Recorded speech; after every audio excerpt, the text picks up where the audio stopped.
There you are, my beautiful people. Welcome back. For context, these videos are strictly for entertainment purposes only. Don't believe everything you hear or see. They are just theories, not facts. For context. With that being said, hit that like and subscribe button, and let's dive in. Magnetism is the ether, it's the wind, it's the fluidium, it's the little red wagon. Can you read that? It's a four-letter word. It's a little red wagon that carries the vibrational frequency of love. So would you believe that we exist on this planet? We walk around on Mother Earth out there. If she didn't love us, we wouldn't be here. I mean, we would be expunged a long time ago. And so what we have to learn is that all of those subtle energies, all of those frequencies, all of those vibrations are a form of love that I'm able to imprint into the water with the aid of the sun. This is a chart of frequencies in terms of octaves. It was done by Dinshaw Gadali. And he was so good that right after the war, they took all of his, the United States government, by the way, took all of his books and burned them. Octaves. Who else was talking about octaves recently? Terrence Howard on his new periodic table element. That's how good he was. His son saved a set, so he has the Spectrochrome Institute out in New Jersey, and which you can subscribe to. I mean, it's expensive. It's about $2 a year. But his son's doing outstanding work. So in all of this, he lists the various octaves. And so if we, here's destructive infrared rays as an example. So if we come down to the 64th octave, it's magnetism. So the question I ask you, does that mean that all other healing modalities are subharmonics of magnetism? I don't know. But it'd be interesting to find out. The hockey puck has been a challenge. I have been abducted by ETs. I've been implanted and dumped out. Last March, the CIA or some other friendly agency of our government stole 5 of these out of a Federal Express shipment. And FedEx refuses to admit that I exist. The intuitive sources I have, I was able to trace and find out that these 5 in the shipment were put together. We call that stacking, which would be like this. Though I had shipped them to a man to put the gold wire in, his girl just threw them in a box and stacked them. That emits a frequency that's picked up by the satellites. So they grabbed them out of FedEx, and I tracked them down. You know where area S4 is? S4 is underground. It's about 10 miles south of Area 51. That's where the ETs are, and that's where the United States is trying to learn how to build and fly flying saucers. Years ago, the He said S4? Oh my goodness. Where's my notepad? Alright. What did he say? Underground base S4?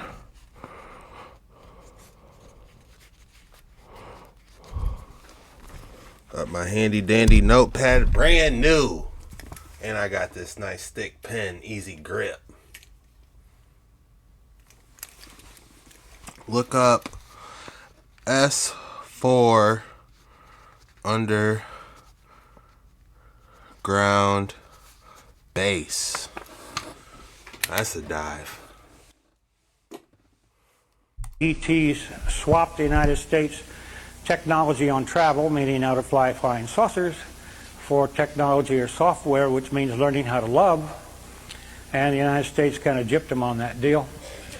They're down there trying to fly these damn things, and when they try to fly them, sometimes they blow up. When they blow up, the people who are in the immediate area are anointed with element E115, and that's not on the periodic table, but E115. And so what they've discovered is they think they know that the hockey puck energies will, the chemical term is reduce, which means negate the radiation from E115. When you charge your water and you charge it in the sun, if it's a cloudy day that day or rainy. You always have light, hon. You can get a sunburn on a cloudy day. So if it's a rainy day or whatever, that Do it doesn't matter. anyhow. You just put it in the same Yeah, window. do it anyhow. Great, thanks. Yes, Maggie.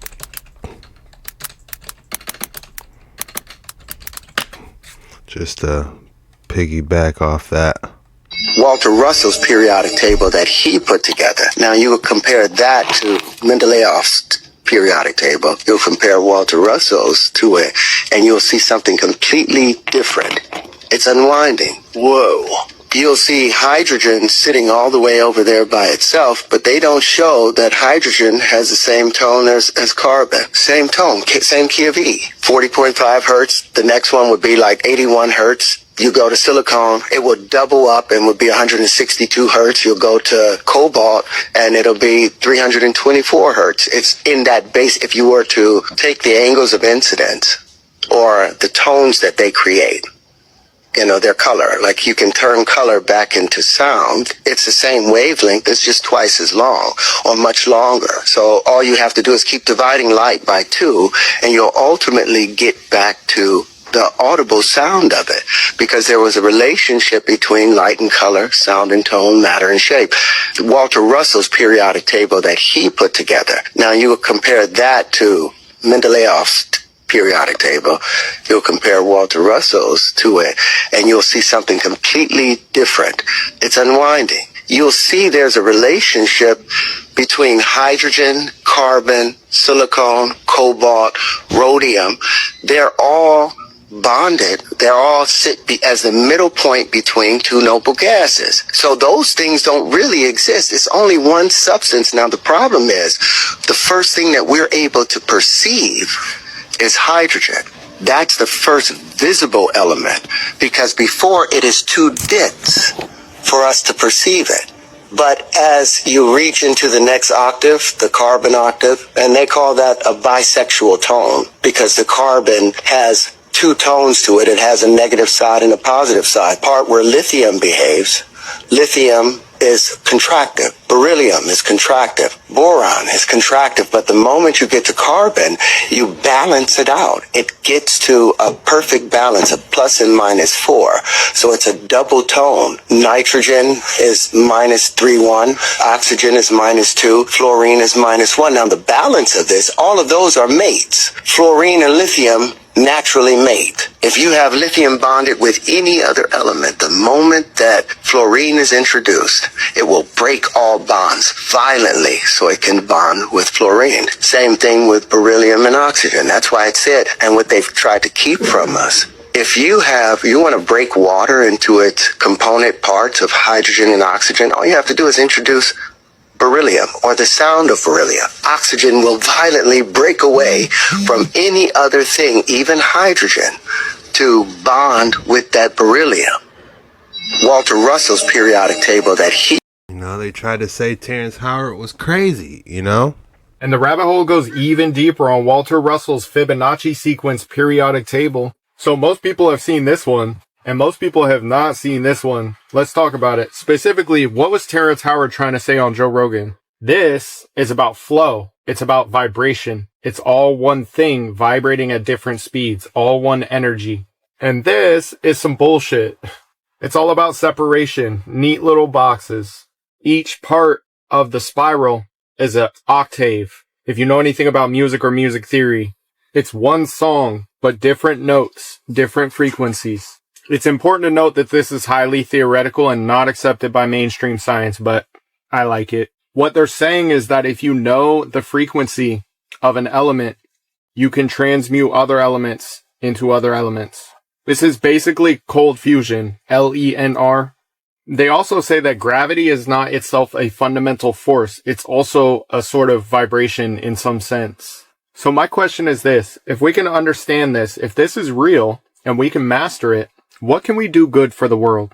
Let me know. And the rabbit hole goes even deeper on Walter Russell's Fibonacci sequence periodic table. How'd that saying,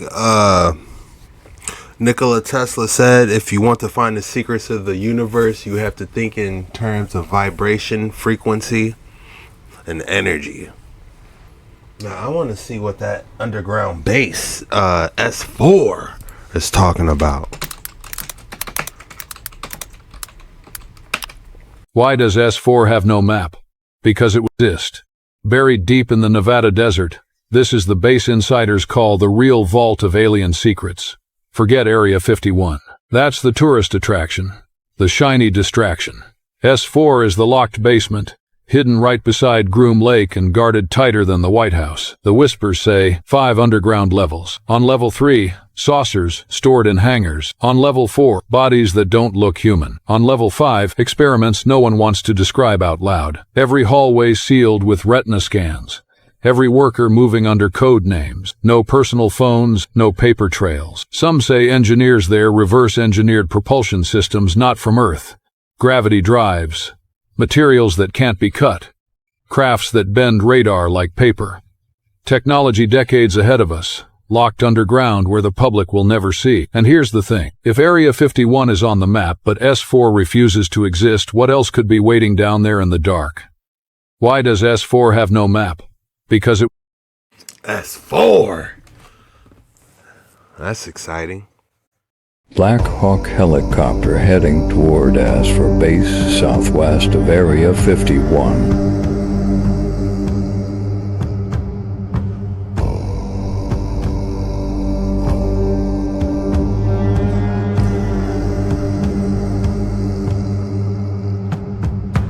Black Hawk helicopter heading toward...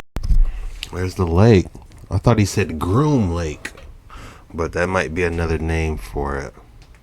Like I said, there's so much more to the story. When I was first there were Russian scientists at S4. This was early on in the project. So this was before Operation Paperclip became public as well, right? So I would imagine. That was... And after that, apparently they decided it was just too cool to share with anybody, and the Russians were never allowed back on the base after that. But you don't know what that discovery was? No. In typical American fashion, it was, all right, this is ours. You guys get the hell out of here. Was there any inkling that any other government had something similar? No, nothing that I had heard. See, that was the thing that always freaked me out, was why, if something was so superior to human beings, it's almost like visiting an ant colony.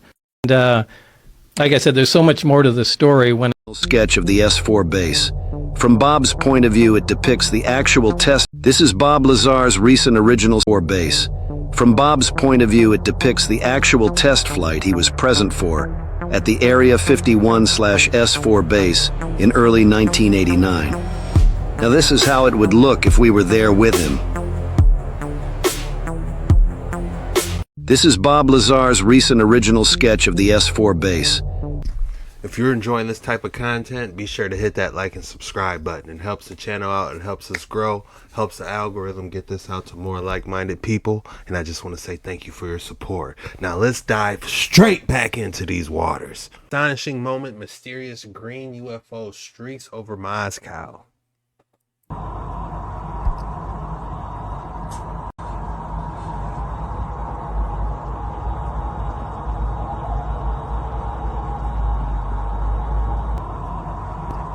This thing is bright.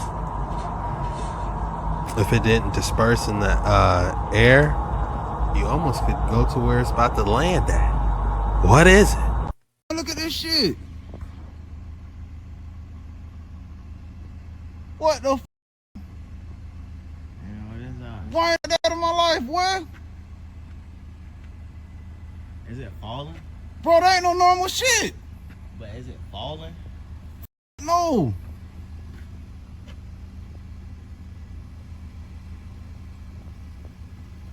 Bro, they blinking. This is definitely not normal. It's almost like it's a ship almost. Like you want to say it's a comet. Oh, that's a comet, you know, but as you can see, it's blinking. This one in the back, blinking. Almost like they're going somewhere. And look, almost like they were burning through the atmosphere, maybe. Charging ether. It's like we've been on like a meteor shower spree. We got another one. But this one was seen from an airplane. Let's see if this adds a whole new dynamic or what.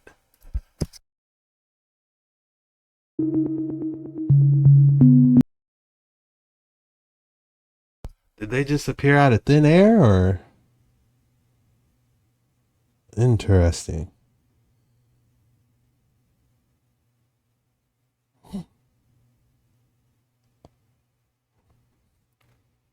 See, my surrogate mother was Viola Armstrong. She had a son named Neil. Oh, really? As you know, the story goes, he went down to Antarctica, had a heart attack, stroke combo, and came back. And then there was stuff on the internet. And finally I had to look at Buzz and ask him, Buzz, what happened down there, Bud? Buzz did say one thing, and it just stuck in my head. It's the way he said it. He just said, we thought out things we shouldn't. And if Buzz saw something, I don't know what it was, but it was enough to give the man a heart attack. So if there are beings down there, I would think these beings never planned on us. They've been there, they came in millions of years ago. They've been under ice for millions of years. I don't think they were expecting us. Let me ask the thing about Buzz Aldrin, that there was this very cryptic tweet that came out during his stay down there. He said, "We have seen the faces of evil and we're all in danger." Right. And this is right before he had his heart attack. And I can tell you, logistically, to do a medical evacuation from the interior of Antarctica is very difficult and very expensive. So something must have majorly gone wrong. To underscore the fact that when the C-130 crew had dropped them off, they disappeared. And then when they went to try to find them, there was nothing at the National Science Foundation camp at all. Nothing. They were moving. gone. They were dozen totally scientists. gone. And when they did show up, they had been missing for a couple of weeks. And Brian S. and the C-130 flight crew were then sent back. And they were expecting that they would see this group of scientists out to meet their plane, doing this, yelling something. And he said they were lined up like birds on a wire. They were all kind of next to each other, and most of them had their heads down, looking at their feet when the C-130 was pulling up. And that somebody had to go from the flight crew over to the scientists and direct them to get onto the plane. And they talked about how not one single scientist said one word. Most of them walked with their looking down at the ground. Brian said when they got them loaded up, he said to his flight chief, "What in the world? Where have they been?" And the flight chief said, "I don't know. We can't get a word out of them." And during the flight, Brian went and sat down next to one of the scientists, and he said he leaned over and touched the scientist's knee, and the man never looked up. And he said, it was as if we were dealing with 12 or 15 people who had suffered post-traumatic shock syndrome, that they were unnaturally frozen in their position and no speaking, and that they all looked afraid. That one of the SEALs that I have talked to that is not in the video said that as they walked for a mile or 2 miles into these very strange created architectures, they reached a point where something started coming through the walls out into the air. At first, it would go in and out of visibility, and then they realized that their minds were being manipulated. And then when they could see it clearly, and it was coming in and out like a television signal in the air, it appeared to be covered with scales, like an armadillo, the surface of an armadillo. And he said, when you are face to face with something like that, and you are trained in military to kill, but you're dealing with something you've never seen, and it can go in and out of visibility, and you know that your mind is being taken over by something that you are fighting. He said that happened in one of those corridors, and that was 2012. You know, too many people are saying there's beings over there out in Antarctica. What are they hiding? How many creatures are there? What if ancient civilizations were not just building monuments, they were building gateways? Hidden in the mountains of Peru, there is a mysterious stone doorway carved into solid rock. Locals call it Puerta de Hayu Marca, the Gate of the Gods. It does not lead to a room. It does not lead to a temple. It leads to nothing. A doorway to nowhere. But here is where the story becomes impossible to ignore. Legends say this was not a doorway for people to enter. It was a doorway for beings to arrive from another world. The Incas spoke of gods who traveled by shimmering portals of light, and this site was believed to activate when a golden disc was placed into its center recess. A key, a frequency, a device. Tourists and researchers report strange effects near the structure. Electronics malfunction, compasses spin, and some say they hear whispers carried on the wind as if calling from the other side. In 1996, hikers claimed they saw a blue glow appear in the doorway before vanishing without a trace. The official explanation, optical illusion, the unofficial testimony, something walked through it, and here is the part that history cannot explain. Identical gates appear across the world, in Egypt, in India, in Sumerian ruins, even carved into remote desert canyons of the American Southwest. Different cultures, different continents, same design, same purpose, not tombs, not temples, technology. If ancient civilizations believed the gods traveled through portals, what if the gods were not myths? What if they were visitors? And these doorways are the leftover infrastructure of a forgotten transportation network. When it comes to stargates, yeah, I do think they were accessible at one point. How and what type of technology did they use remains the mystery. Man, just imagine you chilling, looking out the window, then this happen. Then the bird do some crazy shit like this. You don't know what to do. Spine, or just trying to attack you, but on photo grave. Shit is crazy, y'all. What? This has to be AI. I think its feathers kind of shift a little bit. You can kind of see the white shift as the robot, the motion transforms. But I think they do have something. I think they do have stuff, technology out like this. They just aren't making it that obvious. We have a classified hybrid lion footage from Russian lab. Uh-oh, more footage from Russia.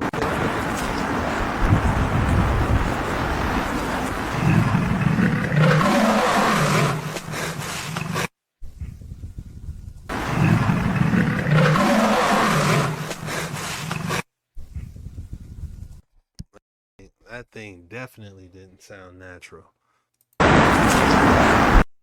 What is it mixed with? A bear, a Rottweiler, and a lion? Okay, here's 4 years of therapy in 1 minute. You really do become what you think. If you feed your mind trash, you're gonna feel like trash. Emotions, they're not problems, they're signals. Fear shows you limitation. Anger tells you what boundaries got crossed and what needs worked on.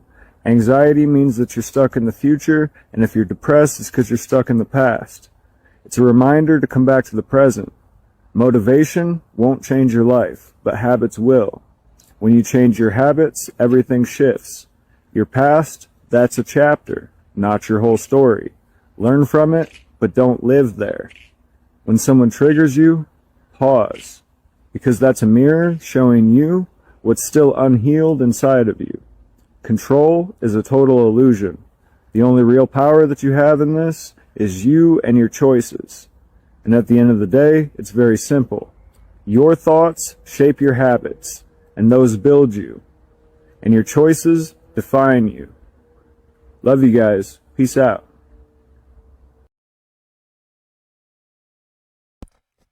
I honestly needed to hear that. An upside down photo of a shark. The great white shark has no natural enemies except for orcas. They typically attack from below or try to flip it upside down to induce a coma-like state before tearing open the shark's belly to devour its liver. Do you think this inverted face is meant to scare off the orcas? You know who it looks like? It looks like that little demon on Nightmare Before Christmas. Fire Marshal Bill, let me show you something.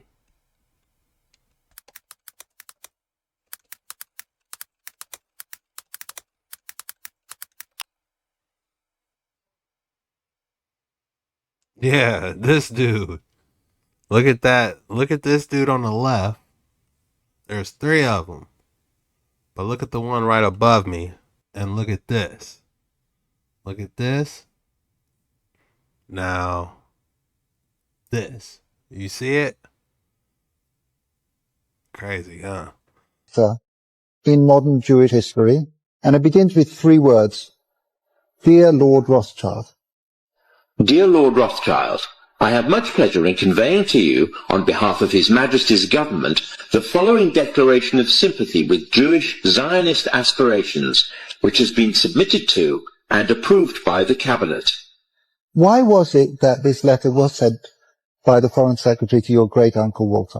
It's an interesting question because it was primarily a movement from Eastern Europe, but they didn't clarify who was in charge of that movement. And in addition, it was, after all, in Great Britain. So they felt that the Rothschild family should be the one to whom it was addressed. And Walter was Lord Rothschild, and he was a Zionist. With favour the establishment of Palestine as a national home for the Jewish people, and will use their best endeavours to facilitate the achievement of this object. It being clearly understood that nothing shall be done which may prejudice the civil and religious rights of existing non-Jewish communities in Palestine, or the rights and political status enjoyed by Jews in any other country. It's the Balfour Declaration. What do you feel when you see it here? I genuinely feel it's one of the most extraordinary moments in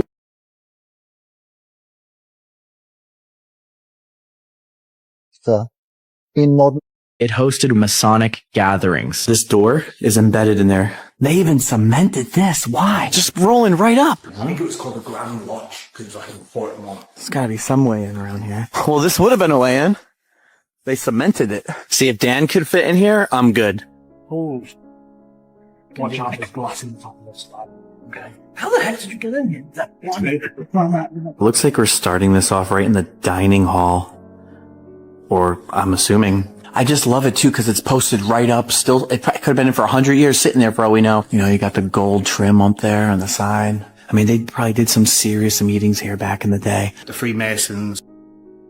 Meetings? Probably some rituals on some, what was that show called? With, Iron Man, the guy that played Aaron, some Sherlock Holmes stuff, you know? Didn't own it, but they rented it out. But they rented it out over such a vast amount of years. It was quite a prestigious lodge, they call them. They actually developed rooms upstairs. They had their own workforce come in and plaster the rooms with the symbols on the wall. As you walk in here, it's a very cool blue. I'm getting French vibes here. It's really cool to see everything here. Let's go upstairs now. Dan said that the second floor has like some Freemason symbols and some stuff. And it's super tall. Look at this. This is what we don't have in the USA, and this is what takes a lot of time and money to make and create, is this kind of stuff. A lot of us think that we don't really know who made this, but this someone could have easily made. But like the old world buildings, it remains a mystery. Oh, wow. Beautiful. Now, right here is scary. This wants to sink in. This must have been a really cool fireplace. But back here, what I wanted to say, it's all French architecture and chateau art. Because this door is embedded in there, very seamless to go into another room. It's a hidden door. And he's about to go inside?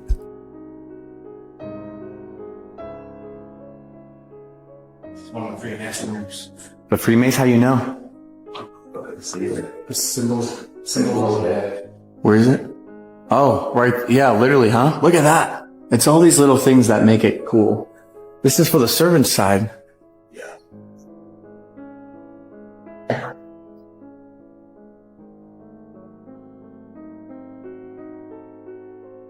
I don't know, bro. What is it? Oh, right. See, I was thinking like a whole stage. This was it. Dang, this is the meeting room, huh? Yeah. That's where they put like that stage. Yeah. You have symbols on here. Oh yeah. Thanks. So you can just kind of peep in and make sure if there's people here or what they're. This obviously was the meeting section, or like maybe when like they level people up too, like announce like, oh, you're this now, right? Yeah, Grandel. You've been promoted to the grand jester. Yeah, that's it. Level up. You know, play a lot of games. It's the paint. It's all bright orange and yellow. They had another piano in that corner. This section had, you know, more Freemason symbols right here. Why am I getting, what's that, Squid Games vibes? Kind of getting Squid Game vibes with all these bright colors, you know what I'm saying? Yeah. What? Yeah. It's like a proper, and it had inside here one of them glass pieces where you can see out, but you can't see in. Oh, this room's closed over here though. Completely closed. We can't even see it on your face. Hey, let's... Whatever that is, that's it. Whatever that means. Just in case I'm checking it.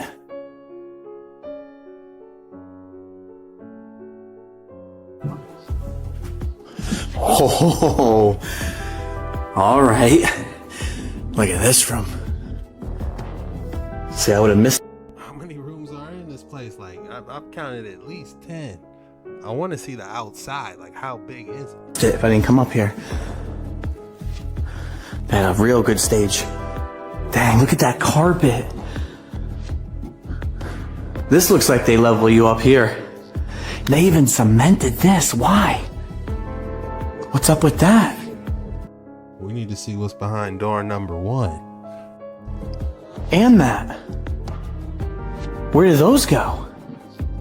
Exactly, door number 1 and door number 2. Drop your thoughts below. What's behind those doors? We'll never know. But that's strange. This side's all empty.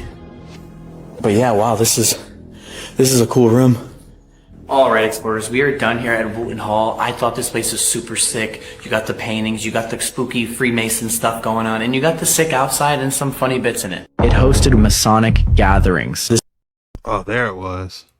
Huge shout out to Exploring with Josh for showing out this Masonic mansion in Liverpool, UK. If you thought I wasn't going to give you another excellent specimen today, think again. I want you all to feast your eyes on this extraordinary epidite crystal cluster on Matrix. Truly astonishing. I want to hear those names. Drop those names in the comments below. What would you name this? If I had to name this specimen, I would call it the Petrified Mini Tree Stump. Because, I mean, there's a lot of ways you can go with it. You know, the forest green is definitely screaming at me. So I feel like that has to be utilized. Holy Jesus. What is that? What the is that?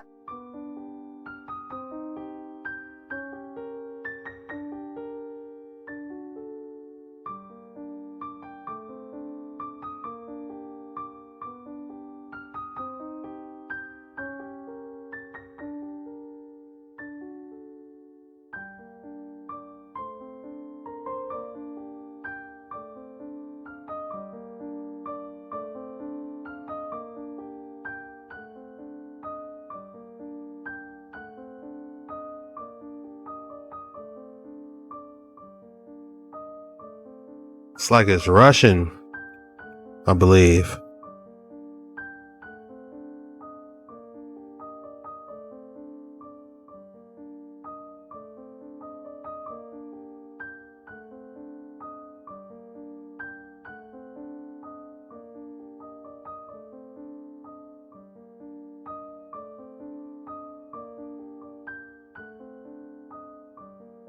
I guess it's a storm strider, but on closer investigation, there's nothing there when we pull it up on Google's Earth. Nice try. How to turn on and off my Detroit shower. You cut the shower wrong. You cut the shower wrong. I get it back. Boom. The shower was turned off. You know, always be grateful for what you got. Because I guarantee you there's somebody wishing they had exactly what you have right now. All across the earth, we find structures that don't make sense. Doors 20 feet high, steps too tall for a human stride. Stones weighing hundreds of tons, carved and moved with impossible precision. Historians say these were built by man. But what if the truth is much bigger? Ancient texts tell of a race of giants, the Nephilim, the Anakim, the Titans beings who walked among us before the Great Flood. And according to legend, they built the world that came before ours. The cathedrals of Europe, the temples of Egypt, the massive foundations buried beneath our modern cities, all said to be remnants of a civilization that wasn't human. Old newspaper archives from the 1800s even mention discoveries of giant skeletons. 10, 12 feet tall, bones quietly taken by the Smithsonian, never seen again.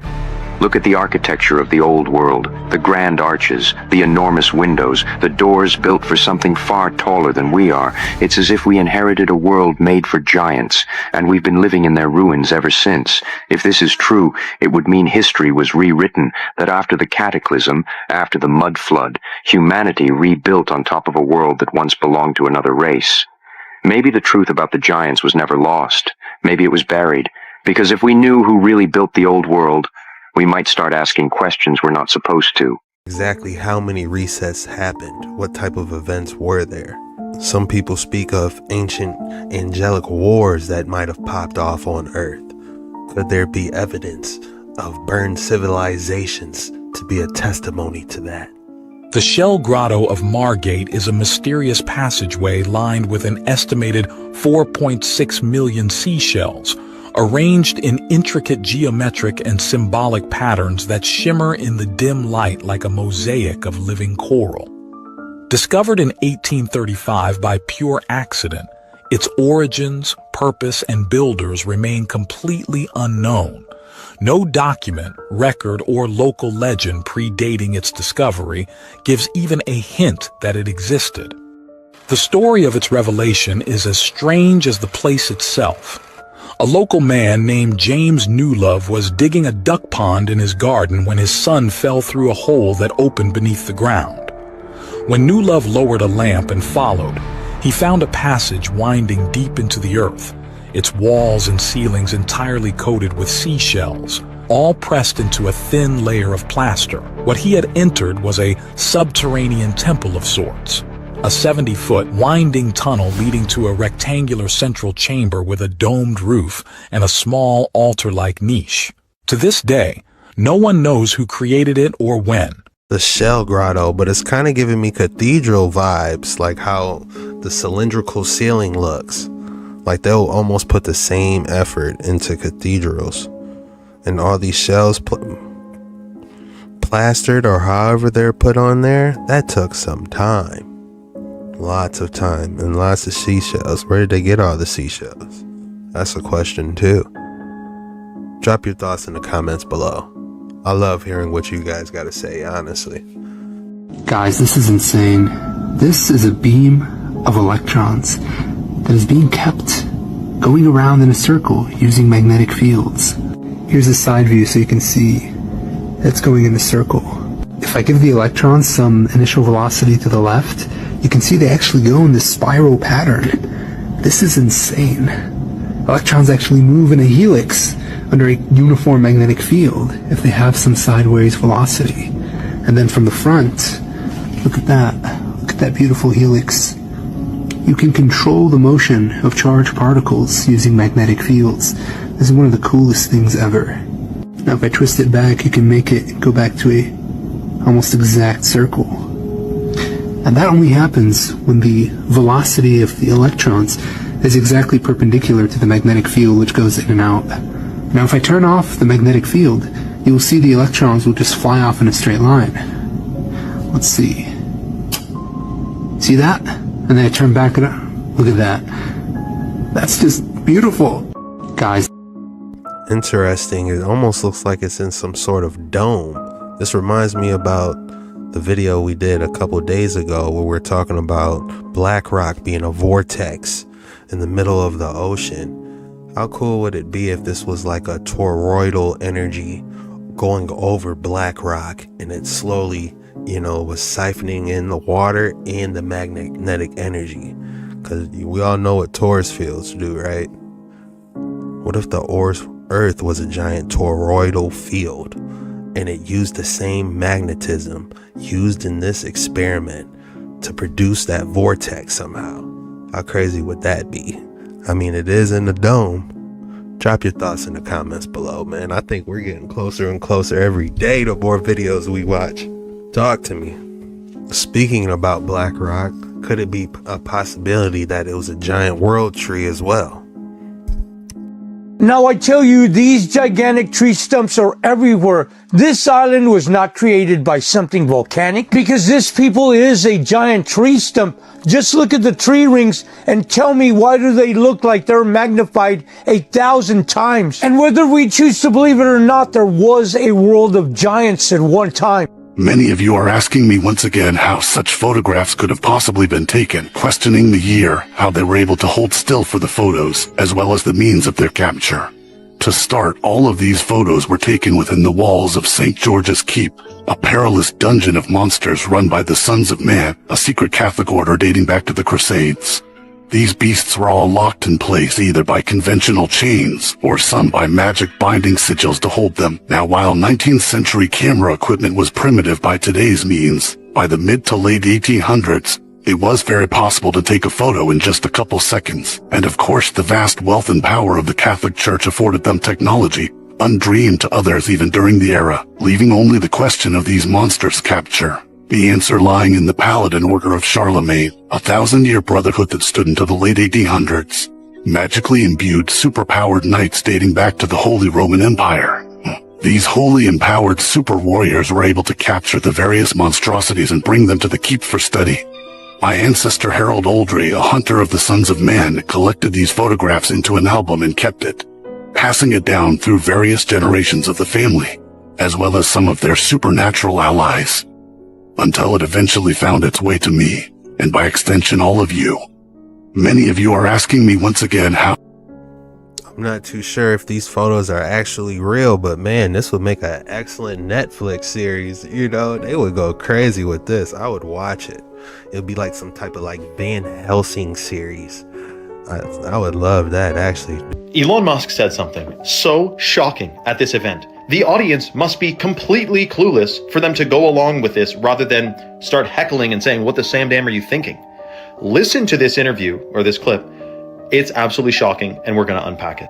I think we may be able to give people, if somebody's committed a crime, a more humane form of containment of future crime, which is if you say, like, you now get a free Optimus, and it's going to follow you around and stop you from doing crime. If you're not sure what an Optimus is, it's those robots he made recently. Other than that, you get to do anything. It's just going to stop you from committing crime. That's really it. You don't have to put people in like prisons and stuff. It's pretty wild to think of the various of all the possibilities, but I think it's clearly the future. So there's going to be a RoboCop that follows you if you're on probation, I guess, and if you're thinking about going on the line, it's going to stop you somehow. That's what I'm getting. Now, Optimus is that goofy little robot standing next to him. His idea is that criminals will have a robot following them around to prevent them from doing future crime. For one, how is this goofy little thing supposed to stop you from doing crime? But for two, I don't even think he was being serious about this. I think this is predictive programming or conditioning. Get ready for robots to police you. And whether that's in the form of AI policing us, like through our phones, through the internet, AI controlling what we say, what we can't say, getting us in trouble for things we say or think or type or research, etc. Or really conditioning us for like RoboCops. Remember Minority Report, when you would get in trouble for pre-crime? Before the crime was committed, you get like sentenced and the cops come after you and whatnot. Minority Report. Now here's the thing with Elon Musk that no one really wraps their head around. That's a pretty crazy movie, Minority Report. If you haven't seen that, I highly recommend it. I was watching Terminator yesterday, the first one. You know, I need to go through the whole Terminator series because this stuff's lining up too much. Around seemingly. Many of you guys probably will, but the vast majority of people have no idea. The guy claims in multiple interviews that AI is the greatest threat to humanity. He then proceeds to make brain implantable microchips self-driving cars, and his whole thing centered around artificial intelligence. It's like warning you about a forest fire while they're stoking the flames of a campfire next to the forest. I mean, it's absolutely ridiculous. What's interesting, though, Cali smart cities, Hawaii smart cities, is that he's portrayed as this freedom-fighting dude. Woo! Brain implantable microchips. What don't you understand about that? And the selling point is that it's going to make you superhuman, or it's going to help people who like can't use their arms. But if we put a brain microchip in there, they'll be able to move their arms again. It's going to be good for humanity. No, it will not make you superhuman. Merging with artificial intelligence will make you inhuman. You will no longer be fully human if you merge with AI, which is the plan, the mark of the beast. Cyborgs. The creation of cyborgs. Borgs, or as they're called on Star Trek. But that's another series we got. Man, we need a watch party, man. If I can get away with doing watch parties on here of all the greatest hits, man, I would do it. Never let anyone move into your home. It doesn't matter if you want to help them. It doesn't matter if they're family, friends, or people you've known for years. Sooner or later, things change, and peace turns into tension. When someone crosses the threshold of your space, boundaries begin to fade. Disrespect appears quietly, comfort turns into conflict, and what once felt noble becomes heavy. No one truly values what costs them nothing, and when you share your home too easily, you also give away your control. Helping others is good, but not when it costs your peace. Be kind, be generous, but do it outside your walls. Your home is not a shelter for chaos.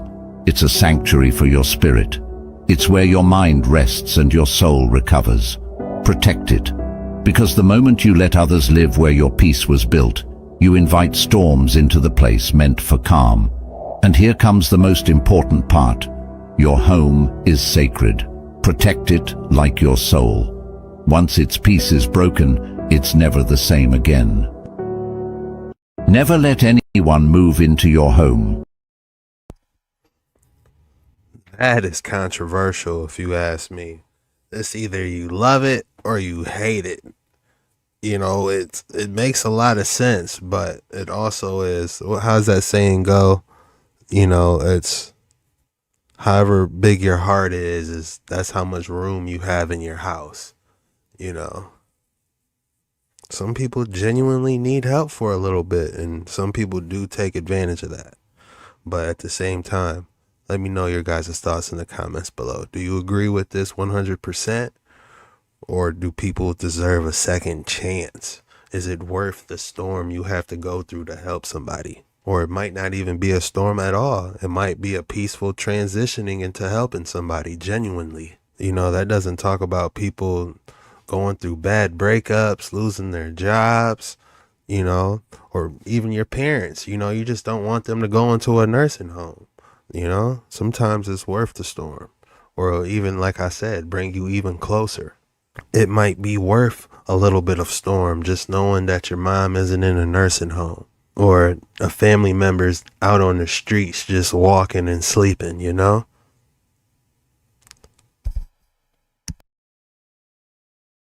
Ancient Egyptian tombs inside the Grand Canyon? That's what an explorer found right before the government closed the area off from the public. Way back in 1909, the Arizona Gazette reported a story of a miner, G.E. Kincaid, looking for gold in the Grand Canyon. While journeying down the river, he came across what looked like steps carved into the canyon side, so he decides to check it out. The steps, he claimed, were perfectly carved, not a natural formation, and as he approached the top, he came across a man-made cave entrance, which do exist all around the Grand Canyon, but this one was different. He went inside, turned on his light, and saw tunnels chiseled with perfect architecture and more branching paths deeper inside. He kept going until he comes across an enormous room several hundred feet long. Just like that video with those seashells, you know, it's all these underworld civilizations that are buried. Man, who knows how many is out there that we still haven't uncovered. I'm just waiting, you know. Probably in the nearby future, they're going to be like, oh, huge announcement, another city found underground, all these different artifacts, or they're just not going to tell us about it. They probably have been discovering stuff, probably a lot more recently, but they just aren't making it public. In the middle stood a giant statue of what looked like Buddha, holding lotus flowers in each hand. Now, Buddha has nothing to do with ancient Egypt, which actually makes this more of a mind trip, but we're getting there, I promise. This looks like it was an ancient underground city, which actually exists all around the world in places like Derinkuyu in Turkey. Kincaid was amped. This gotta be the discovery of the century, so of course he leaves and asks for funding to explore more from the Smithsonian, the world-leading Museum Research and Education Institute, the gatekeeper of archaeological findings, made by the US government, who gladly agree. They send a team of scientists and miners led by S.A. Jordan to fully excavate this mind-blowing discovery. With this team backing the expedition, Kincaid goes back to the caves and realized he barely scratched the surface. He left extremely detailed journal entries describing the whole excavation, with hallways up to 12 feet wide and large oval doorways throughout the underground complex. During this excavation, they find full-size rooms which appear to have been made for dining, winding halls with detailed architecture, and artifacts like pottery, urns, and to their surprise, copper tools and swords, along with rooms built for metalwork. All signs of an ancient civilization far more advanced than what should have been here at the time. But then they find this: Egyptian hieroglyphs carved and painted on the walls, and stone tablets with similar hieroglyphs engraved. And then finally what appeared to be a crypt, filled with little cubby holes in the walls, each containing mummies of giant humanoids, some even being reported as reptilian looking. Yeah, Egyptian tombs in the Grand Canyon. They call this complex the Citadel, and by the end of their expedition, hundreds of rooms were discovered, estimated to house up to 50,000 people. They determined that, of course, this must be the remains of an advanced civilization that were here before the natives, and somehow brought the knowledge of the ancient Egyptians from the other side of the world into the Americas. G.E. Kincaid and S.A. Jordan presented their... I just have to interject real quick, but this reptilian statue they found inside is absolutely wild. We may have to dig a little deeper on that after this clip. Who obviously did not like the sound of that and denied further excavation. Egyptian hieroglyphs spotted outside of Egypt? Absolute nonsense, right? Maybe, but this isn't the only time that such a claim was made. Like the Gosford hieroglyphs carved into rock in Australia, which look almost identical to that of the Egyptians. It's hard to tell exactly how old they are, but of course they're labeled a hoax. Someone else carved them here a few years ago to trick the world. Or the written language of the Mi'kmaq, a Native American tribe that lived along the Atlantic coast, which shares a baffling number of similarities with Egyptian hieroglyphs. Two cultures that allegedly had no contact among each other. This one was just a coincidence, of course, just like the Fuente Magna bowl found in Bolivia with Proto-Sumerian cuneiform script writing on it. That's ancient Mesopotamian writing uncovered in South America. So artifacts of ancient Middle Eastern civilizations found in the Americas have happened, but we just ignore them. To this day, the Smithsonian denies this expedition in the Grand Canyon ever happened. And the stories of the explorers are of course deemed a hoax. So is any of this real? The native indigenous people seem to think so. Native American tribes like the Navajo, Zuni, Acoma Pueblo have legends of a race that existed there before them, even citing the Grand Canyon specifically as the place where the first people emerged from. These myths all speak of either a race of reptilians, yes, we're in lizard people territory now, or giants that civilized the area, building underground cities to protect themselves. The Hopi tribe even have a story about a sky god who, after a series of cataclysms, emerged from a moving star and took the tribe to underground caves in the Grand Canyon region to protect them. The Havasupai people believe the canyon is the home of the Supai, the spirit of their ancestors. The Paiute culture got the legend of the Havmusups, who also lived in an underground city and had silver tubes that shot lightning that could end a man's life, and silver canoes in the sky, which all line up perfectly with the flood myths, not to mention UFO sightings, around the world where godlike beings descend from the sky and gift civilization to humanity. And is exactly why the Smithsonian cringes at the thought of admitting to this, because it would imply that cultures like the ancient Egyptians had overseas contact with the Americas, completely destroying their current narrative of isolationism, which states that groups of humans evolved independently of each other all around the world. Today, this section of the Grand Canyon has some interesting official names for the formations found here, like the Tower of Set, Horus, Isis Temple, Ra, the Cheops Pyramid, all Egyptian names, and these formations have the weirdest, most interesting shapes, unlike those found in any other canyon. Alright, enough yapping. Where is this cave, and can't we just go to it today to prove this once and for all? Really thought it was that easy, huh? The exact area where the Citadel would be found has, of course, been marked off limits by the government. The Grand Canyon has hundreds of man-made caves all over it that are confirmed real, with only 30 that have been officially mapped out, some of which are sealed with steel gates for safety. I wonder what's in the other 75. When amateur explorers tried checking out the region, planes and helicopters would appear out of nowhere over areas designated as no-fly zones, some claiming they can even spot remnants of pyramids and other ancient structures in the cliffs of the canyon, implying the Grand Canyon may actually be the site of a bustling ancient city. Rumors of ancient Egyptian remains in underground cities in the Grand Canyon, government closes the area off, and then planes and drones are found scouting the area. Are they hiding something from us, or am I just gonna get stitched into another Mr. Know-It-All debunking video? I mean, it's good to theorize, right? Because it is a deep rabbit hole that, you know, why else would it be blocked off in the Grand Canyon? Our ancestors cross portals. And the evidence is these spectacular ancient recordings, which have recently come to light as part of the mysterious Silakan Project 8867, where thanks to several government projects in times already past, several humans would have already crossed portals, even traveled to another dimension, and what we see in these incredible footage would be the proof of it. Our ancestors cross portals. And the evidence. I want to believe that this is ancient footage, or the first footage of what it looks like they're making portals flying through stuff. Yeah, I want to believe. Or what if this was footage from beyond the wall? That would be crazy. Hey guys, huge shout out to Abandoned World Explorer. Be sure you check them out where they do some more amazing content into the unknown, because you know we love diving into all types of mysterious stuff ourselves. Without further ado, let's dive into this forgotten castle in the mountains, allegedly Dracula's. Abandoned castle. This place was built in 1029. This castle was in the same family up until the 18th century, and then during the 19th century it fell into despair. Even got a wishing well. Look at this. Just everything. Honestly, it just feels like I've paid to come on a tour. So this looks like may have been a main way into this place. But here, look at this, guys. We are in the dungeon, and now that explains there when I'm looking down the well. Are these hanging meat up on? Or was it humans? Oh, wow, guys. Look at this, there's two thrones here, look at that. Look at those beautiful beams. Look at those beautiful beams up there. I'm loving this. Look at this table. It's 10 seat. Let's take these steps up here, guys. It had red candles. Did you see that? I love these as well. These are off like the old horse and carriages. So it'd be at the front of your carriage. Wow. This is probably one of my most favourite spots of Italy so far. Honestly, that's what this is like. Yeah, we're right off the cliffs. See what else we can find. I'm in love with this place. What can I say?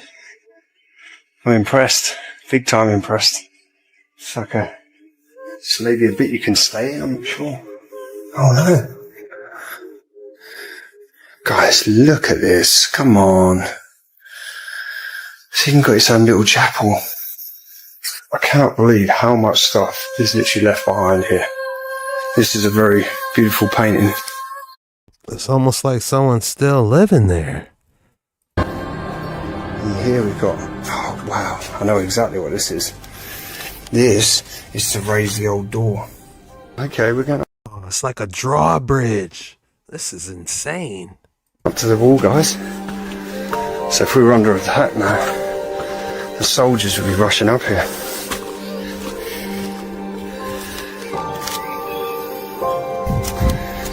So even though we're trusting this, we're walking up here, but any time these walls could just go. So I nearly missed this as well, guys. Look, this beautiful statue standing up here. Just how a wild tree now has grown in front of her.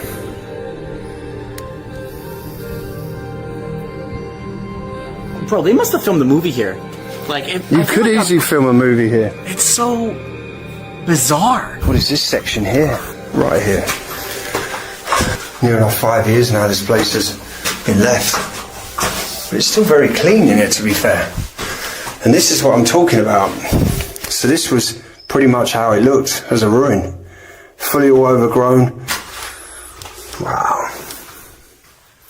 I can't get over it. I'm like a big kid right now. But yeah, I'm guessing this is where they would have been. This is the information bit. But look, guys, come on. There's still beautiful furniture here. God, look at Looks super uncomfortable. Like, did they take the cushions away or what? that. I wonder what that slot was used for. It goes all the way down. You can see Like drainage. Like they drained something up there? the next floor down.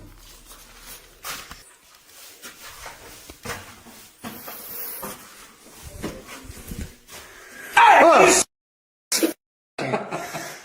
So I didn't even hear you downstairs. But he pulled out a crossbow? Yeah, he got me, guys. Oh, wow. Gee, guys, you don't want to go out there. Look at that.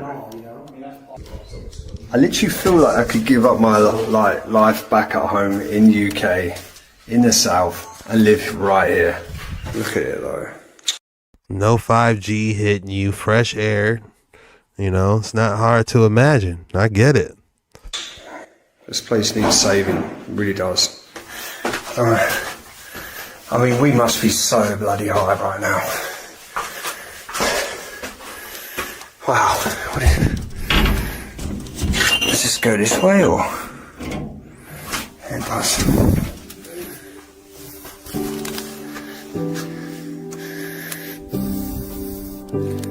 Gee, guys, come on. So here's a little town, so I'm going to not stand here too long, so I don't want to be seen up here. The vantage point of every single castle, it's like they could literally pick wherever they wanted to put these castles at and build them, because just how these castles are always placed on top of a mountain is just mind-blowing to think how they tried to build it back in the day. Immense amount of work, or airships if you ask me. But there's literally nothing else. This is it, just me, nature, and the castle. There's the vantage point right there. You can see something coming from all sides. It's just mind-blowing. Abandoned castle. Again, huge shout out to Abandoned World Explorer. Be sure you check them out on YouTube. That was a very interesting and exciting dive. If you thought we didn't have another excellent specimen for you today, think again. All right, you guys see it. Beautiful aquamarine crystal we are looking at. Almost, you can see the hint of blue, just a tiny bit of hint of blue. You know, not much, but it's there. Almost giving the illusion of purified seawater. Just lake water. Crystal clear lake water. If you would name the specimen, what would you name it? If I had to name it, I would call it the dilithium crystal. Yeah, like you gotta plug it into some type of chamber to activate hyper boost, you know?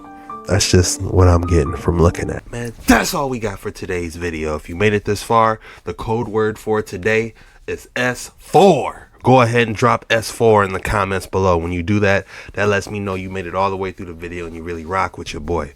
Be sure to hit that like and subscribe button on your way out. And this was the most mysterious and disturbing footage on the internet today. Check you later.